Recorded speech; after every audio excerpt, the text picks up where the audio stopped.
Bismillahirrahmanirrahim. Assalamualaikum dan salam sejahtera. Salam satu Malaysia. Saya ucapkan kepada warga Dewan sekalian, ini merupakan tugasan forum bagi HGM 3043, Geografi Bandar dan Metropolitan. Saya Atilah binti Sadun, selaku moderator pada forum perbincangan kita pada hari ini.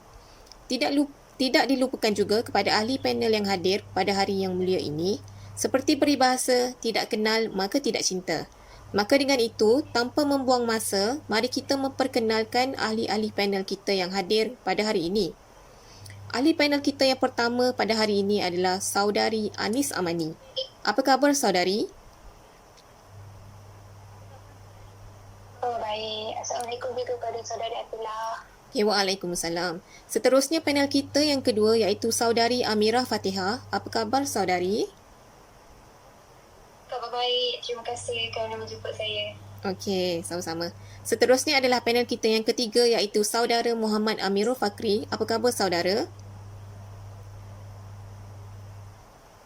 Okey, baik. Terima kasih kepada moderator. Okey, sama-sama. Seterusnya adalah panel kita yang terakhir iaitu Saudari Norsah. Apa khabar saudari? Alhamdulillah baik. Okey. Bagaimana dengan moderator kita? Alhamdulillah baik hari ini. Okey, ahli panel dan sidang hadirin sekalian, topik perbincangan kita pada hari ini adalah pemeliharaan warisan bandar. Terlebih dahulu, izinkan saya mengulas tentang apakah itu maksud pemeliharaan warisan bandar. Pemeliharaan warisan bandar merupakan satu kaedah melindungi monumen warisan daripada pupus.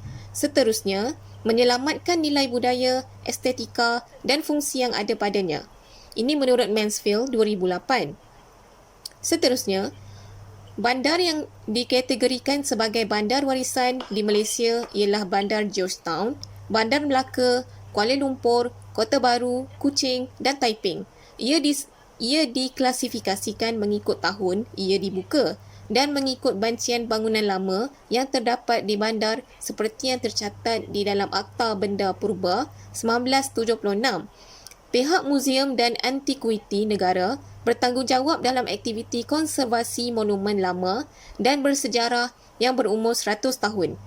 Nilai seni bina, sejarah dan budaya atau added value yang terdapat pada bangunan dan persekitaran bandar merupakan aset negara yang amat berharga. Pada Julai 2008, dua tempat bersejarah di Malaysia iaitu Melaka dan Georgetown telah diiktiraf sebagai tapak warisan dunia bagi kategori budaya iaitu Bandar Warisan Dunia. Pengiktirafan ini dilakukan oleh Pertubuhan Pendidikan, Saintifik dan Kebudayaan Bangsa-Bangsa Bersatu. Ini menurut A. Ghaffar 2010, manakala yang terbaru iaitu pada 2012 pula, Lembah Lenggong telah diiktiraf sebagai tapak warisan dunia yang dikesan daripada penemuan rangka Perak Man pada 2001 dan Perak Woman pada 2004. Okey. Sebelum kita pergi dengan lebih lanjut, izinkan saya berkongsi satu video mengenai topik perbincangan kita pada hari ini.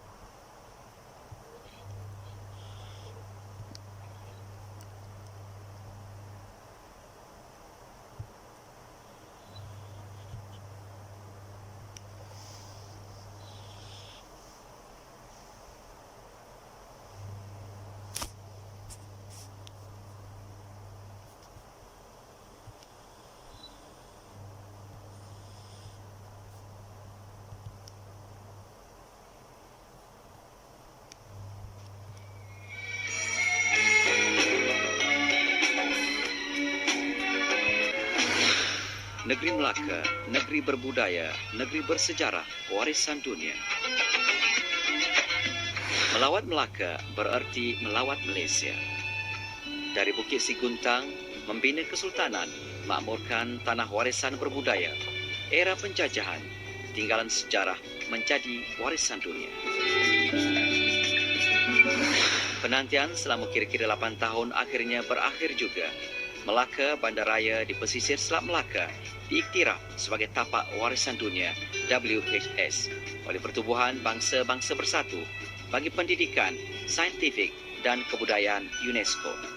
Kemudian diiktiraf sebagai Melaka Bandaraya Warisan Dunia warisan hidup sepanjang zaman.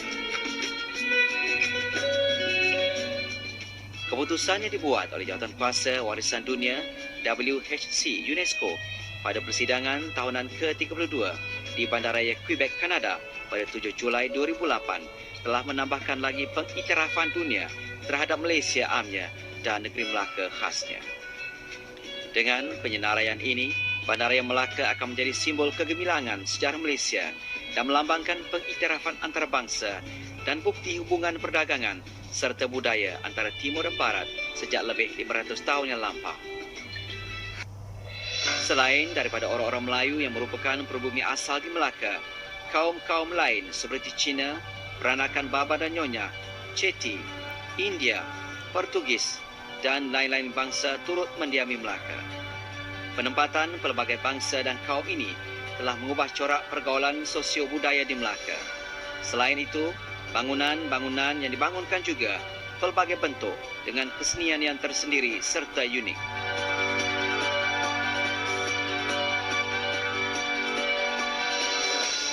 Nilai keunggulan sejagat serta kekayaan khazanah budaya dan sejarah peradaban telah berjaya meletakkan negeri Melaka di tempatnya sebagai bandaraya warisan dunia, warisan hidup sepanjang zaman, Everlasting Living Heritage. Masyarakat berbilang budaya di dalam sebuah bandaraya, multicultural societies in living cities yang hidup di dalam suasana muhibah dan harmoni, samping mengekalkan identiti tradisional serta mengamalkan kepelbagaian budaya dan pegangan agama merupakan ciri-ciri unik Melaka Bandaraya Warisan Dunia. Keunikan Melaka Bandaraya Warisan Dunia juga terserlah dalam kehidupan bermasyarakat di mana hasil kahwin campur orang-orang Cina di zaman Kesultanan Melayu Melaka dengan penduduk tempatan telah melahirkan kaum Cina peranakan, Baba dan Nyonya, dan perkahwinan campur dengan orang-orang India telah melahirkan masyarakat Chetty yang kekal sehingga hari ini dengan mengamalkan budaya tempatan tetapi berpegang kepada agama asal masing-masing. Sesungguhnya, sejarah peradaban dan pertembungan Timur dan Barat yang mewujudkan tamadun Melayu, Cina, India dan Eropah serta berjaya mengekalkan pelbagai reka bentuk rumah-rumah kediaman dan perniagaan yang banyak mengikut transisi setiap era sejarah. Hal yang demikian telah memantapkan lagi pengiktirafan UNESCO Melaka Warisan Hidup sepanjang zaman. Arus pembangunan tidak sekali-kali menyisihkan budaya tradisi antara kaum di Melaka. Orang Melayu yang kaya dengan keseniannya telah sama-sama berkongsi menyanyikan lagu donan sayang dengan Baba dan Nyonya, Chetty serta kaum keturunan Portugis.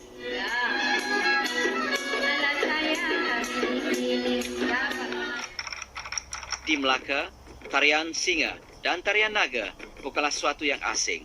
Begitu juga dengan gendang 12 musim dan bermacam-macam lagi. Manakala kaum Portugis pula masih mengamalkan tariannya dan mengekalkan sambutan perayaan San Pedro setiap tahun. Begitu juga dengan kaum India dan lain-lain yang masih mengekalkan adat budaya mereka yang tersendiri, berasaskan enakmen pemugaran dan pemeliharaan warisan budaya 1988. Zon di negeri Melaka yang iktiraf sebagai bandaraya warisan dunia meliputi kawasan seluas 214.6 hektar. Zon konservasi warisan dunia ini terbahagi kepada dua, iaitu zon pemeliharaan utama Core Zone seluas 38.63 hektar dan zon pemeliharaan penampan Buffer Zone seluas 214.31 hektar. Kawasan zon utama meliputi Bukit Sempol, Jalan Tun Tan Cheng Lok, Jalan Hang Jebat, Jalan Hang Lekyu, Jalan Hang Lekir, Jalan Hang Kasturi, Jalan Tukang Emas, Jalan Tukang Besi, Jalan Tokong, Jalan Kampung Hulu, Jalan Kampung Pantai, Jalan Kubu, Jalan Laksmana dan Jalan Kuli. Kawasan-kawasan ini menempatkan Bukit Sempol, meliputi bangunan-bangunan sejarah, bangunan kerajaan, bangunan kediaman, tapak perkuburan dan kubu lama, rumah ibadat, museum, gereja, bandar pada abad ke-16 era penjajahan Portugis dan Belanda serta Bukit Cina. Dengan pengiktirafan ini, sudah pasti kunjungan para pelancong ke negeri Melaka akan meningkat. Kelangsungan dan warisan perniagaan yang telah bertapak sejak zaman Kesultanan Melayu Melaka akan berterusan di kawasan tumpuan pelancong. Kerajaan negeri Melaka dengan semangat serta iltizam akan terus memelihara tapak-tapak warisan dunia demi menjadikan negeri Melaka negeri yang berbudaya dan bersejarah dan sedia menanti kunjungan warga dari serata dunia untuk sama-sama menikmati sejarah tinggalan dunia.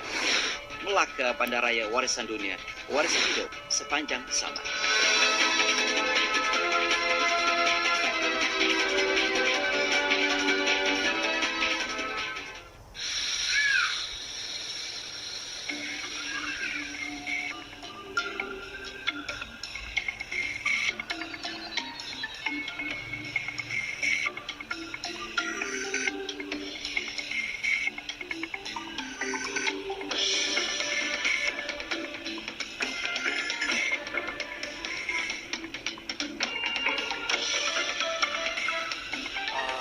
Tuan moderator, maaf ganggu.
Okey.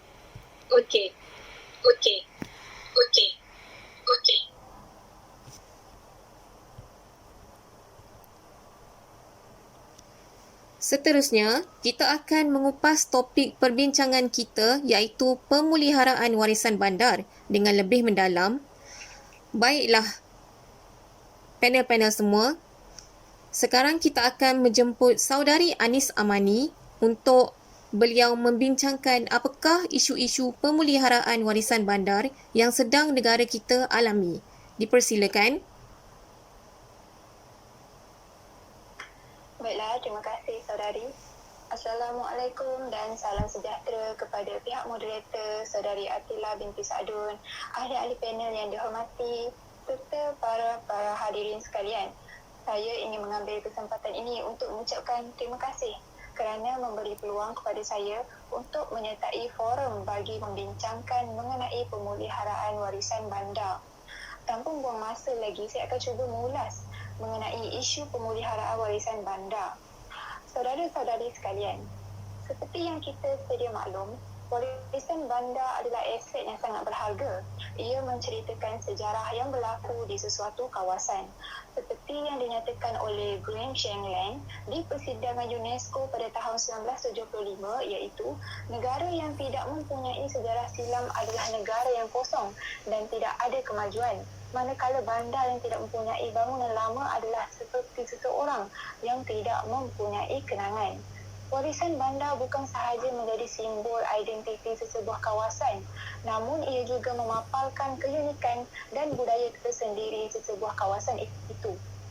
Oleh itu adalah amat penting untuk memastikan bahawa warisan bandar dapat dipelihara sebaiknya supaya identiti ini tidak hilang begitu sahaja. Namun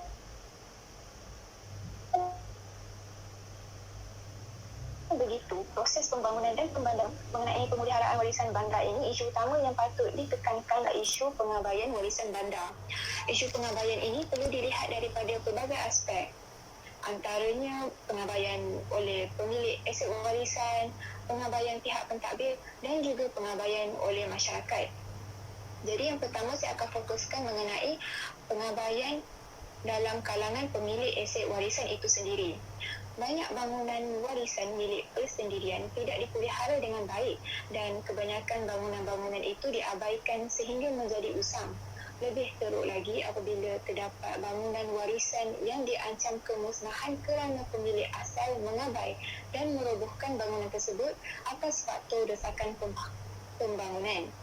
Faktor kewangan, kurang kesedaran terhadap kepentingan pemeliharaan warisan dan tiada kesinambungan waris pemilikan sesebuah warisan juga adalah antara punca-punca yang menyebabkan sesetengah bangunan warisan ini diabaikan dan tidak terpelihara. Seperti yang berlaku di Ipoh pada 2010, di mana Majlis Bandaraya Ipoh pernah melaporkan dalam rancangan tempatan 2020 bahawa hampir 40% permis di pusat bandaraya telah direkodkan kosong tanpa sebarang aktiviti. Begitu juga dengan sebuah rumah agam di Klebang, Melaka iaitu Villa Nampo yang dibina pada tahun 1927. Dikatakan bangunan bersejarah ini pernah menjadi lokasi mesyuarat prakemerdekaan oleh Perdana Menteri pertama Tunku Abdul Rahman Putra Al-Haj bersama pemimpin kaum Cina ketika itu iaitu Tun Tan Cheng Lock. Namun bangunan itu dibiar usang begitu sahaja tanpa sebarang penjagaan semenjak 1990 sehingga kini. Dikatakan bangunan tersebut tidak dapat diwartakan oleh kerana tidak mendapat keizinan daripada pemilik asalnya. Malah pemilik asal bangunan itu turut berhasrat untuk menjualnya kepada mana-mana pihak yang berminat dengan bangunan itu. Seterusnya kita lihat pula aspek pengabaian oleh pihak pentadbiran. Agensi kerajaan dan pihak berkuasa tempatan memainkan peranan penting dalam pemeliharaan sesebuah kawasan warisan. Pihak kerajaan merupakan organisasi utama yang harus menjadi penggerak kepada usaha pemeliharaan kawasan warisan. Usaha pihak kerajaan yang tidak proaktif akan menjadi pemacu kepada berlakunya kesan pengabaian warisan bandar. Saya pernah terbaca sebuah kajian penyelidikan untuk meneliti pelan perancangan oleh pihak berkuasa tempatan di Ipoh. Hasil penyelidikannya mendapati bahawa bermula dari 2001 hingga 2010, tiada sebarang perancangan khusus dan pokok yang dapat ditemui mengenai pemeliharaan elemen warisan di Ipoh. Walhal Ipoh merupakan antara bandar warisan yang penting di Malaysia. Jadi perkara ini adalah perkara yang amat serius kerana jika pihak pentadbir sendiri tak ada usaha untuk memelihara warisan sesebuah bandar, maka sudah pasti warisan ini tidak dapat bertahan lama dan seterusnya akan memberi kesan kepada sektor ekonomi negara dan sebagainya. Yang terakhir adalah pengabaian oleh masyarakat dan tahap kesedaran yang rendah terhadap kepentingan warisan bandar. Aktiviti pemeliharaan harta warisan memerlukan komitmen masyarakat sepenuhnya dan menyeluruh kerana akan mencerminkan tindak balas masyarakat terhadap warisan di persekitaran mereka. Masyarakat terutamanya generasi muda kini kurang pengetahuan dan kesedaran terhadap kepentingan pemeliharaan warisan bandar menyebabkan mereka kurang memainkan peranan dan tanggungjawab dalam pemeliharaan warisan bandar. Malah ada juga sebilangan masyarakat yang beranggapan bahawa bandar lama sebagai tempat yang mundur, ketinggalan dan tidak lagi memenuhi citarasa dunia moden. Sebuah kajian pernah dijalankan pada tahun 2015 untuk mengkaji penglibatan komuniti tempatan di Bandar Georgetown dalam memelihara bandar warisan. Hasil kajian mendapati tahap penglibatan komuniti dalam memelihara tapak warisan masih lagi rendah.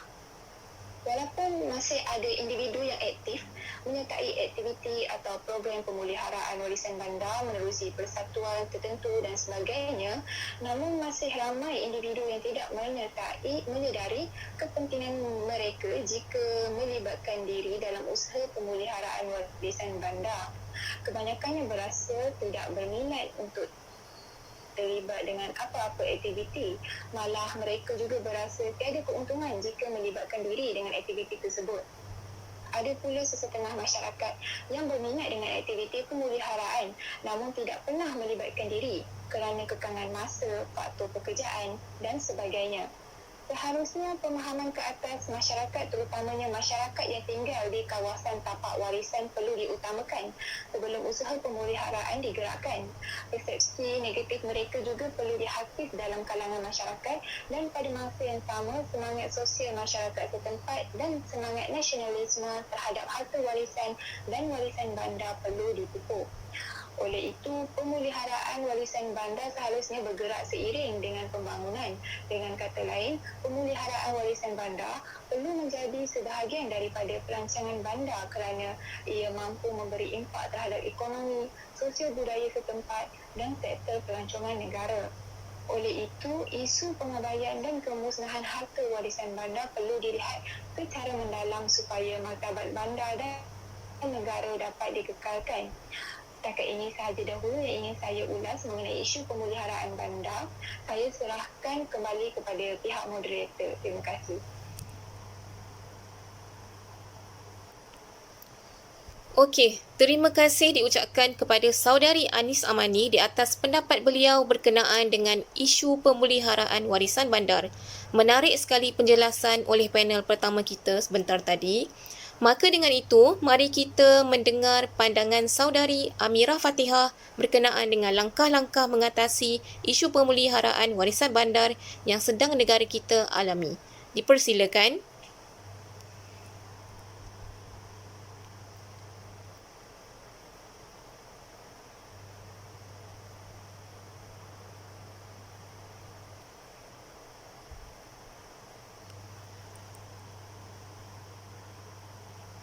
Saudari Amirah Fatihah, dipersilakan.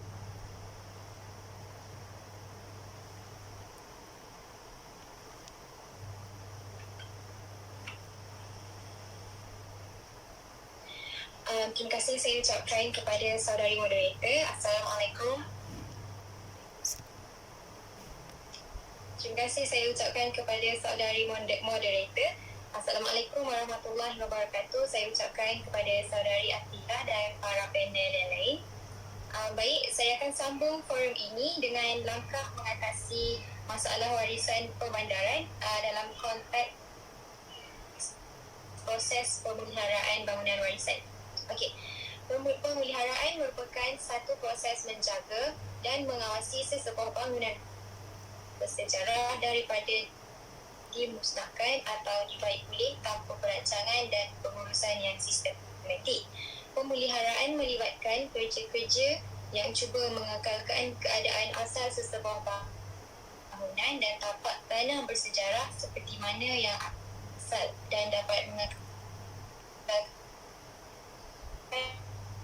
kepentingan dan kebudayaan.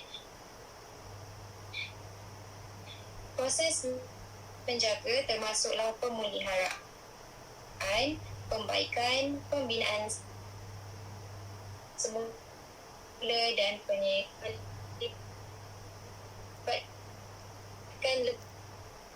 kombinasi lebih daripada salah satu proses lah. 4 peringkat, iaitu peringkat yang pertama, kajian awalan tapak warisan dari segi sejarah, perkembangan bangunan dan kepentingan tapak budaya dengan merujuk Seksyen 67(2) Akta Seksyen 67(2) Akta Warisan Kebangsaan. Ini juga beberapa isu yang lain. Yang pertama, kepentingan sejarah, hubungan atau perhubungan dengan sejarah Malaysia. Yang kedua, ciri-ciri reka bentuk estetik. Yang ketiga, pembaharuan atau pencapaian saintifik atau teknikal. Yang keempat, hubungan sosial atau kebudayaan. Yang kelima, potensi untuk mendidik, menjelaskan atau menyediakan penyiasatan saintifik lanjut berhubung dengan warisan budaya Malaysia. Yang keenam, kepentingan dalam mempamerkan kekayaan, kepelbagaian atau integrasi bentuk yang luar biasa. Yang ketujuh, keunikan warisan semula jadi, warisan budaya ketara atau tidak ketara atau warisan budaya di bawah air. Dan yang terakhir adalah perkara-perkara lain yang berkaitan dengan penentuan warisan budaya yang penting. Okey, seterusnya peringkat bagi proses pemeliharaan yang kedua adalah mengumpul maklumat mengenai faktor-faktor yang mempengaruhi masa depan bangunan dan tapak. Proses ini dinamakan sebagai kajian dilapidasi, di mana kajian ini dijalankan bagi mengenal pasti kerosakan yang terdapat pada bangunan warisan.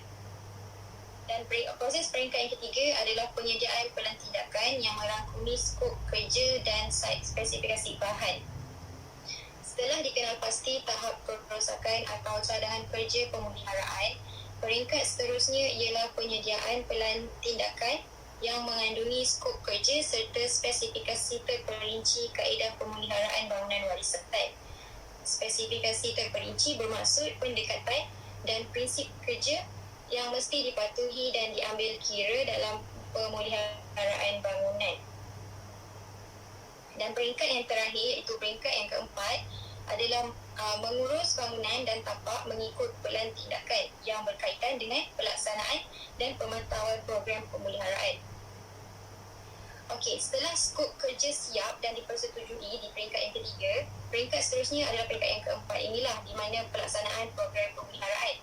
Kerja-kerja pemeliharaan di tapak dilaksanakan dengan dua metodologi, iaitu secara fizikal yang berpandukan kaedah kerja dan melalui dokumentasi bangunan 3 peringkat.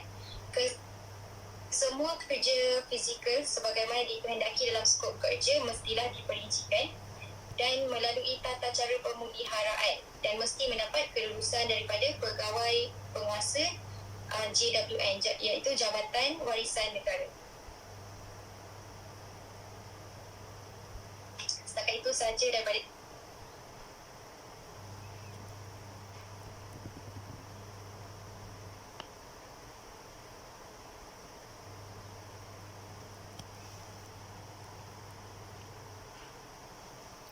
Okey, terima kasih diucapkan kepada saudari Amirah Fatihah di atas pendapat beliau berkenaan dengan langkah-langkah mengatasi isu pemeliharaan warisan bandar. Seterusnya, kita akan menjemput saudara Muhammad Amirul Fakri untuk meneruskan lagi perbincangan berkenaan dengan langkah-langkah mengatasi isu pemeliharaan warisan bandar. Dipersilakan.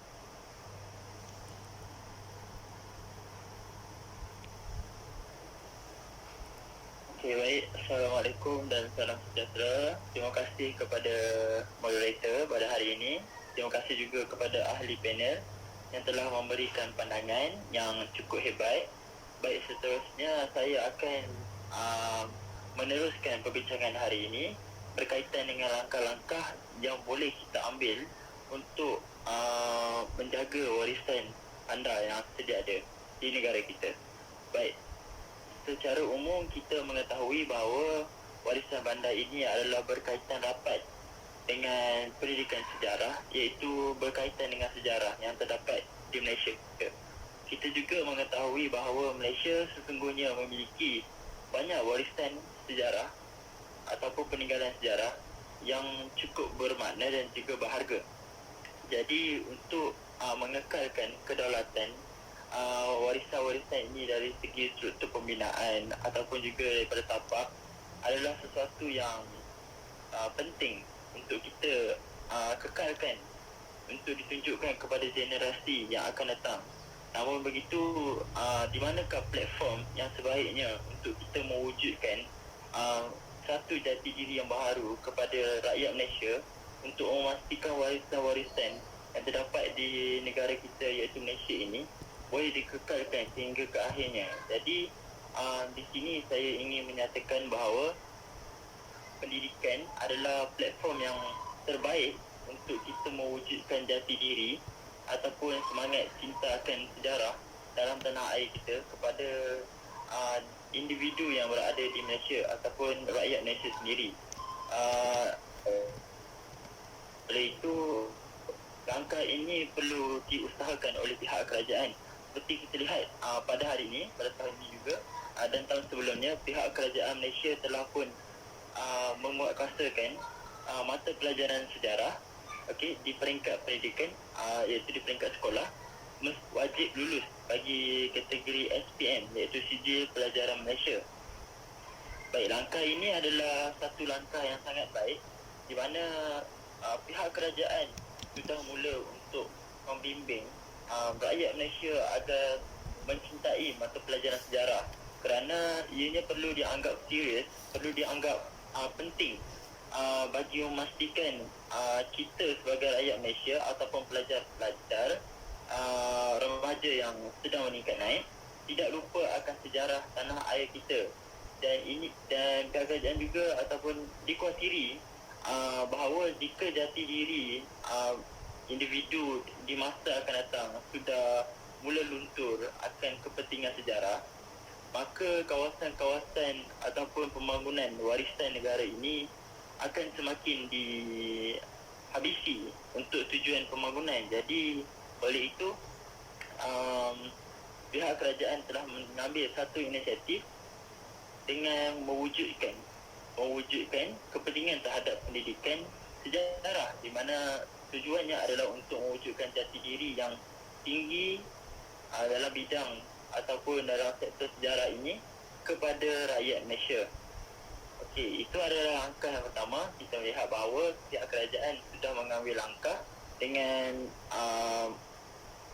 mementingkan mata pelajaran sejarah dalam bidang pendidikan. Oleh itu, rakyat terpaksa untuk akur, rakyat terpaksa untuk ikut dan juga perlu belajar sejarah Malaysia, dan mereka akan mengetahui bahawa pentingnya warisan-warisan negara ini untuk dikekalkan kepada generasi yang akan datang. Baik, kita pergi kepada langkah yang seterusnya. Saya melihat pada hari ini sektor pembangunan di Malaysia semakin meningkat, dan ini amatlah dikuatiri sekiranya pembangunan yang terlalu pesat akan mengakibatkan kawasan-kawasan ataupun pembangunan warisan akan dirobohkan. Oleh itu, kita perlu melihat jauh ataupun perlu melakukan sesuatu kepada warisan yang ditinggalkan. Okey, kita mengambil contoh Bandar Melaka. Okey, Bandar Melaka ini kita melihat ianya adalah sebuah bandar yang sangat membangun. Melaka mempunyai kota warisannya yang cukup bernilai, iaitu dari segi sejarah. Kita melihat ada kota Formosa, ada istana negara yang ditinggalkan daripada zaman dulu masih lagi dikekalkan. Namun mengapa ianya masih lagi dikekalkan dan masih boleh bertahan sehingga hari ini? Kerana ianya dijadikan sebagai kawasan yang memberikan keuntungan kepada kerajaan negeri serta kerajaan Malaysia itu sendiri. Okey, di sini apa yang ingin saya nyatakan bahawa jadikan satu kawasan warisan bandar itu adalah sebagai tempat ataupun sebagai pembangunan yang boleh menguntungkan kerajaan Malaysia ataupun kerajaan negeri itu sendiri. Bermakna kita menjadikan ianya sebagai salah satu platform dari aspek pelancongan, di mana ramai manusia ataupun rakyat daripada luar negara, para pelancong daripada luar negara akan datang untuk melihat warisan tinggalan sejarah daripada zaman dahulu di kawasan tersebut. Kita melihat Melaka ianya membangun dengan pesat, namun ia masih mengekalkan warisan sejarah tersebut, kerana daripada warisan sejarah tersebutlah ianya menjadikan bandarnya sebagai bandar pelancongan. Jadi di sini apa yang ingin saya ketinggalkan, sekiranya ada warisan-warisan negara yang masih wujud di satu kawasan, namun sekiranya ianya ditinggalkan dan ianya tidak berfungsi, maka ianya akan menyebabkan kerugian, kerana kita pada hari ini ingin mengejar pembangunan yang besar untuk bergerak ke arah kemajuan negara. Namun sekiranya kawasan ataupun tapak warisan tersebut dijadikan sebagai sumber pendapatan, iaitu dari aspek pelancongan, maka kita akan memperoleh keuntungan daripada warisan tersebut. Jadi ianya perlu diurus dengan baik oleh pihak kerajaan, sama ada kerajaan persekutuan ataupun kerajaan negeri tersebut. Ambil contoh daripada negeri Melaka dan juga negeri-negeri lainnya, contohnya seperti Perak dan juga Kedah yang mempunyai banyak warisan-warisan peninggalan sejarah. Jadi dari sini saya menekankan supaya pihak kerajaan lebih matang dalam menguruskan warisan negara yang masih tersisa dan juga tinggal pada hari ini, untuk kita kekalkan kepada generasi yang akan datang agar sejarah tidak dilupakan. Baik, itu sahaja daripada saya. Saya kembalikan kepada moderator kita. Terima kasih.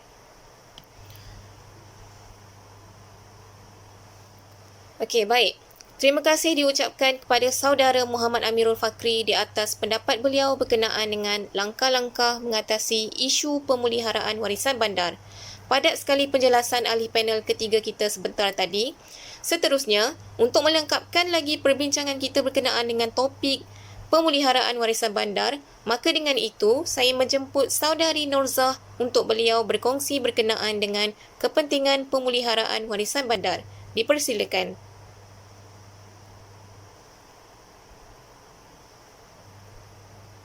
Terima kasih saudari moderator kita. Ya, saya akan membincangkan mengenai kepentingan pemeliharaan warisan bandar.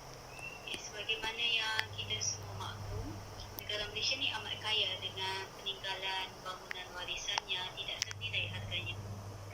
Kesedaran mengenai kepentingan pemeliharaan bandar di Malaysia ni adalah merupakan satu tanggungjawab yang harus dipikul oleh setiap individu dalam masyarakat.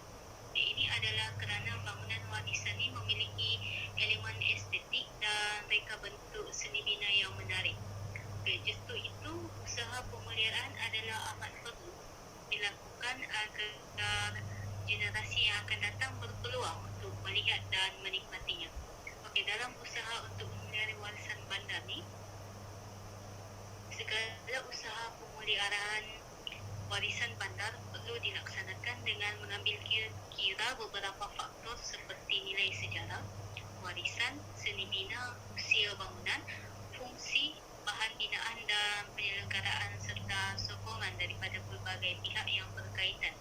Terdapat beberapa pihak telah mengeluarkan pendapat berhubung kepentingan pemeliharaan bangunan warisan ni, dan antaranya adalah seperti yang pertama, kepentingannya adalah kepentingan sejarah yang terdapat pada sesebuah bandar warisan ataupun bangunan itu dapat dijadikan sebagai bahan bukti yang utuh tentang sesuatu era atau peristiwa bersejarah. Yang kedua, kepentingan seni bina ni dilihat dapat dijadikan sebagai satu kayu ukuran bagi ketamadunan bangsa dengan merujuk kepada kehalusan seni pertukangan dan teknologi pembinaan pada masa dahulu. Yang ketiga, kepentingan nostalgia ni dapat mengaitkan tentang sesuatu peristiwa penting yang pernah berlaku suatu masa dahulu terhadap individu tertentu dalam masyarakat.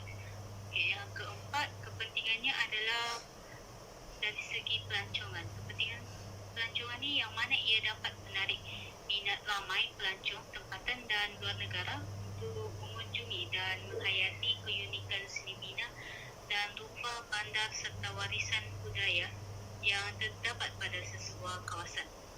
Yang kelima, kepentingan pendidikan di mana ia dapat memainkan peranan yang penting khususnya kepada para pelajar, pendidik dan pengkaji sejarah dalam usaha untuk menjalankan kajian dan penyelidikan yang berkaitan dengan bangunan warisan. Yang seterusnya, kepentingannya adalah kepentingan nasionalisme. Melalui kepentingan nasionalisme ini, melalui pembentukan minda terhadap generasi muda dapat ditingkatkan. Ini kerana mereka akan lebih menghargai dan bekal kepada perkembangan sejarah negara melalui pengamatan dan penghayatan terhadap peninggalan bangunan warisan. Seterusnya, kepentingan perancangan yang lebih teliti dan terancang dapat dilaksanakan oleh pihak yang bertanggungjawab melalui usaha pewartaan bangunan, dan seterusnya seterusnya berupaya menghalang daripada sebarang kerja perobohan dan pengabaian. Okey, kepentingan yang seterusnya dari segi ekonomi. Dari segi ekonomi melalui penggunaan semula dan meningkatkan taraf sesebuah bangunan yang dirasakan dapat memanjangkan usia penggunaannya, seterusnya memberikan pulangan ekonomi kepada negara. Okey, kepentingan yang terakhir saya rasa adalah kepentingan menyeimbangkan integrasi pembangunan dari aspek pulangan pendapatan jika dibandingkan antara pengekalan dengan pembinaan sebuah bangunan baru pada tapak bangunan lama yang sedia ada. Okey, itu sahaja kepentingan pemeliharaan warisan bandar yang dapat saya kongsikan. Kembali kepada moderator kita. Terima kasih. Okey, terima kasih diucapkan kepada saudari Norzah di atas pendapat beliau berkenaan dengan kepentingan pemeliharaan warisan bandar. Begitulah pandangan-pandangan tajam daripada ahli-ahli panel kita. Saudara penonton, memang tidak dinafikan bahawa warisan bandar amat perlu dipelihara. Perkembangan pemeliharaan warisan bandar di Malaysia masih lagi baru berbanding dengan negara lain yang sudah menguruskan warisan bandar. Semua pihak perlu memainkan peranan masing-masing, bermula dari kerajaan persekutuan, kerajaan negeri, PBT, badan bukan kerajaan, NGO dan komuniti itu sendiri agar mendapat impak yang lebih berkesan terhadap pemeliharaan warisan bandar ini. Sama-samalah kita menghargai warisan bandar kita. Kalau bukan kita, maka siapa lagi? Yang baik dijadikan teladan dan yang buruk dijadikan sempadan. Maka dengan itu berakhirlah forum perbincangan kita pada hari ini. Sekian, terima kasih.